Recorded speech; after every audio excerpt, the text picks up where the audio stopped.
तुम कभी जान ना पाओगे हकीकत क्या है।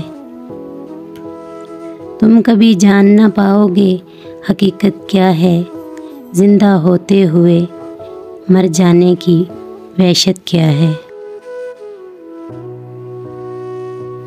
तुम किसी शब मेरी आँखों में ठहर कर देखो। तुम किसी शब मेरी आँखों में ठहर कर देखो। रात भर जागते रहने की अज़ियत क्या है।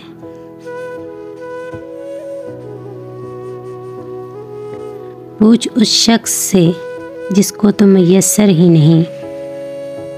पूछ उस शख्स से जिसको तो मयस्सर ही नहीं।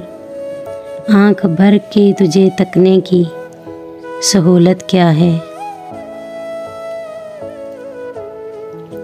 याद करना तुझे खुद ही कई पैरों लेकिन।